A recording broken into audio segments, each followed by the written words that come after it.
Vamos conversar sobre terrenos?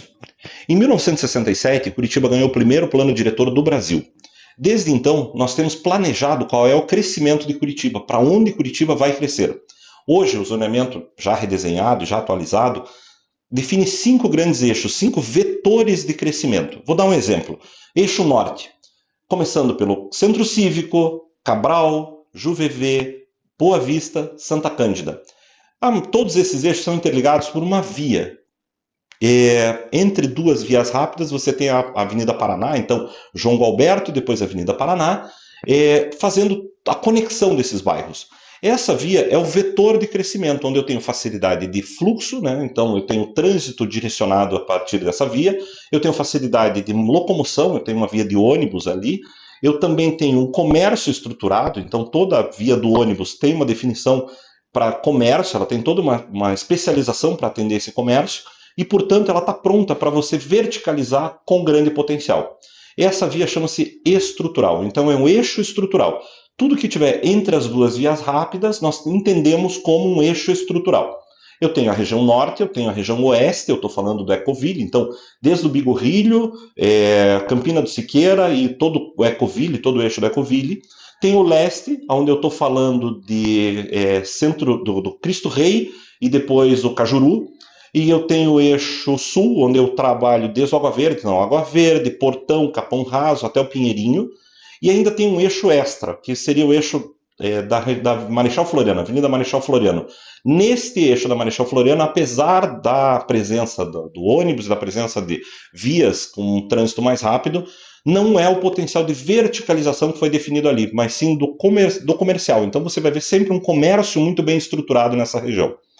Voltando para os eixos que nos interessam como terrenistas, como imobiliaristas, que estão interessados em angariar bons terrenos para trabalhar em incorporação nessa região.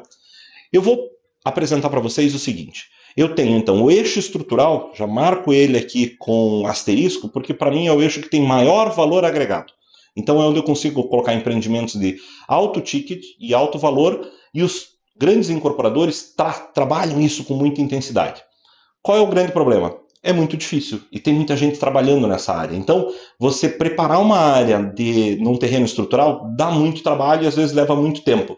E eu não quero que você, corretor, desperdice o teu tempo. Eu quero que você trabalhe isso de uma maneira estratégica para ter sempre um bom terreno na tua carteira, mas continue vendendo no dia a dia. Porque o terreno é uma negociação específica e muito pontual, mas é um VGV muito bom. Ele te traz um VGV muito alto.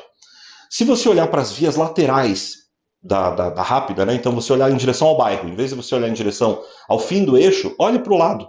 Então tudo que está para fora das vias rápidas, a gente pode ter zoneamento do tipo ZR3 ou ZR4. Isso aqui vale ouro. Por quê? É onde eu consigo colocar prédios de até 10 pavimentos. Então eu vou trabalhar com 6 pavimentos, 8 pavimentos, em alguns casos até 10 pavimentos nessa região. Eu consigo multiplicar a área do terreno em algumas vezes para conseguir chegar no potencial construtivo desse terreno. Isso tem que ficar muito claro. E como é que eu vou saber isso? Como é que eu vou aprender isso, Fleming? Me conta um pouquinho mais. Se você entrar no link que eu vou deixar na descrição do vídeo, você vai ter lá Mapa Cadastral de Curitiba. Joga no Google, também é fácil, não dói.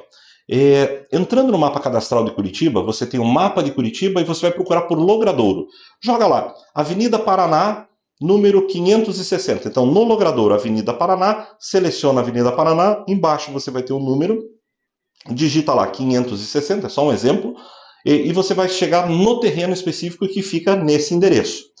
Chegou nesse terreno, o que você vai olhar? Na aba lateral você vai ter ali a guia amarela, um botão direto para você acessar a guia amarela. Clique nesse botão e você vai conferir o zoneamento e mais informações sobre esse terreno. Você vai ter a metragem exata do terreno, a testada desse terreno e principalmente o zoneamento desse terreno. O que interessa para você preparar uma área para que tenha um potencial de incorporação? Primeiro, testada. Nenhum terreno com menos de 12 metros é possível para incorporação. Um incorporador não analisa um terreno com menos de 12 metros. Por quê? Porque acaba sendo um terreno muito estreito e quando você vai definir os recuos laterais, sobra muito pouco para subir um prédio. Segunda análise a ser feita, o zoneamento. Se for ZR3, ZR4 estrutural ou zona central, que é o ZC, é um terreno muito interessante. Terreno do padrão ZR2, que é bairro, é um terreno para construção de casas, ele não é um terreno para você verticalizar. Então não sai prédio no ZR2. E quando que o ZR2 é interessante? Quando for uma área grande, que eu possa colocar um condomínio. Eu não vou trabalhar ZR2, eu não recomendo vocês analisarem terreno ZR2 pequeno. Então, terreno para ZR2 é sempre que caiba um condomínio. Seja um condomínio de bons sobrados, ou seja um condomínio horizontal com boas casas, analise sempre terrenos grandes no padrão ZR2. Então, eu, por exemplo, não olho terreno com menos de 10 mil metros quadrados no ZR2. Recomendaria para vocês olharem esse mesmo ponto de equilíbrio. Cara, terreno compacto, terreno pequeno, deixa para o incorporador de bairro. Porque eu não tenho uma carteira de incorporadores que vão comprar um terreno de 600 metros quadrados, 1.200, 1.800 metros quadrados. Agora, um terreno grande no perfil ZR2 a gente consegue negociar muito bem. Não tinha falado da zona central. O que é a zona central? Se eu falei do estrutural, que está nos eixos de vetor de crescimento, falei nos R3 e R4, que são os laterais desse eixo estrutural, a zona central é exatamente isso, é o centro da cidade. O que aconteceu? A prefeitura definiu que precisa repovoar o centro, precisa trazer qualidade para toda a região central, tirar tudo que a gente tem de problema. Então, tirar o tráfego que domina a região central, tirar aquele vazio urbano que no final de semana você tem na região central, tá todo o comércio, tudo fechado e tal, com gente morando lá. Então, o incentivo da prefeitura para a zona central é o quê? Eu consigo ter um potencial construtivo ainda maior do que um estrutural. Só que ele tem um objetivo muito claro. Eu estou voltado para a moradia compacta. Eu tenho que trazer um morador para o centro. Isso tem acontecido já com muita intensidade. Nós temos trabalhado cada um desses lançamentos com muita qualidade. Então, por quê? Porque a prefeitura quer que quer ter mais gente circulando pela região central, quer que o comércio funcione também no final de semana, quer comércio funcionando à noite, quer restaurante funcionando à noite. Então, esse é o objetivo estratégico da prefeitura. Logo, se você tem na tua carteira pessoas que possam ter um terreno desse na região central, estrutural, ZR3 ou ZR4, entre no mapa cadastral, faça essa primeira análise e traga esse terreno para que eu possa transformar isso num bom produto para a gente poder apresentar para o incorporador. Isso vai trazer VGV para você. Puxa, mas como é que esse VGV vai acontecer? Como é que eu vou fazer essa negociação? Quem que está comprando o terreno? Primeira regrinha, dificilmente alguém vai comprar esse terreno. Normalmente as negociações acontecem através de permuta. Seja permuta de 100% ou permuta com torna. O que é uma permuta com torna? É quando você retorna um pouquinho de valor, um pouco de dinheiro para o dono do terreno, para que ele não saia no prejuízo e dizer assim, puxa, eu não estou ganhando nada nessa venda. Então, a gente acaba entrando com um pouquinho de torna, encaixa um pouquinho de torna. E qual é a promessa que você vai fazer para esse dono de terreno?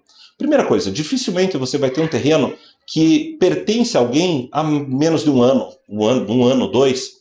Normalmente esse terreno já está na carteira desse cliente há anos. Esse terreno já está, às vezes, a segunda geração, terceira geração. Ele é o herdeiro desse terreno. Então, ele já não consegue ver lucro nesse terreno porque ele nunca conseguiu vender. Ele está sentado em cima desse terreno há muitos anos. Seja o terreno, seja uma casinha, alguma coisa que tem lá, alguém está ocupando, está alugado para terceiros, não interessa muito para nós o contexto nessa hora. Lá na análise, na hora da proposta, a gente vai levar isso em consideração. Mas ele é o proprietário do terreno. Se ele não consegue ver quando que ele vai lucrar, porque ninguém comprou esse terreno dele, realmente o mercado não está comprador, tá? Então, quando você põe uma proposta de permuta, ele começa a ver um horizonte de realização do lucro dele. E hoje eu falo, valorização de imóvel, toda vez que eu vendo um estúdio ou vendo um apartamento, eu comunico para o meu cliente que esse imóvel vai se valorizar. Essa mesma valorização o permutante vai ganhar. Então, ele faz uma permuta em tempo real com você, com o incorporador, né, através de você, a gente como intermediador, e lá no futuro ele está ganhando a valorização desse imóvel. E ele pode vender, se a gente desenhar isso de uma maneira organizada, ele pode vender essa permuta durante a obra, em algum momento, ele pode repassar isso aí, fazer uma revenda. Normalmente a gente está falando de uma valorização aí em torno de 3 a 4 anos, né, que é o tempo médio de obra, ultrapassar 50% é muito fácil. Então o cliente fala assim, puxa, então significa que eu tenho um ponto de saída desenhado? Sim, esse é o conceito da permuta. Você, corretor, agora conseguiu entender que você vai ganhar dinheiro quando você angaria o terreno, tá? Então, angariação do terreno, você vai ganhar dinheiro quando fizer negócio com o incorporador, você vai ganhar dinheiro com o teu permutante. Por quê? Porque se ele vai precisar vender, ele precisa de dinheiro, é muito mais fácil ele vender os estúdios ou os apartamentos prontos do que ele vender o terreno. Então, nessa hora entra de novo o corretor, entra de novo o intermediador, entra de novo a Imóveis de Primeira, preparando um grande negócio para esse cliente. Então eu tenho duas vezes, eu tenho o cliente ganhando no começo, o cliente e o corretor ganhando no começo e ganhando lá no final do empreendimento. E por que não acontece a compra? Puxa, esse é um detalhezinho que você precisa ter de cabeça, porque é sempre a mesma argumentação. Não, mas para mim só interessa a venda, não interessa a permuta. Se o incorporador compra o terreno, ele tem que montar uma incorporação nesse terreno. Quando ele vai montar a incorporação, essa incorporação já começa com prejuízo, porque ela já começa tendo que pagar juros em cima do dinheiro. Então ela paga os juros em cima do dinheiro. Isso custa muito caro. O incorporador, normalmente, ele vai trabalhar sempre com capital negativo se ele fizer uma compra. O terreno tem que ser realmente fantástico, sensacional, é o vista-mar, como a gente brinca, para valer a pena fazer uma compra. Um terreno normal, não faz sentido eu ficar pagando prejuízo dele, pagando juros em cima disso aí, quando eu posso buscar a valorização disso aqui entregue para o consumidor, para o permutante. Então, lembre sempre disso. Se você, como corretor, conseguir apresentar de uma maneira muito clara, direta para o teu cliente, que ao invés dele cobrar juros do mercado, né, com a venda do terreno, ele pode ganhar essa valorização ao longo da obra. Então é uma troca. Eu estou entregando esses juros na mão do meu cliente através da valorização do imóvel. Não tenho medo nem receio de fazer essa proposta de permuta. Por quê? É o modelo habitual do mercado. E se esse cliente não topar, dá uma olhadinha do lado. O vizinho dele muitas vezes vai topar. E isso é um outro detalhe. Vizinho é um cliente sempre muito importante para nós. Por quê? Se você tem um terreno e você aumenta o tamanho da área, angariando o vizinho de um lado, o vizinho do outro, o vizinho dos fundos, você está aumentando o potencial de VGV, você está aumentando, inclusive, o perfil do produto que vai ser implantado ali. Terreno pequeno, prédio pequeno. Terreno grande, grandes empreendimentos. Esse é o objetivo do corretor, formar uma grande área para que a gente possa fazer uma negociação realmente muito legal. Ficou claro para você? Você conseguiu entender como é que negocia terreno? Se ainda tem dúvida, me chama no privado, vamos esclarecer essas dúvidas com todo o detalhamento, porque terreno é uma ótima oportunidade de a gente fazer negócio. Valeu!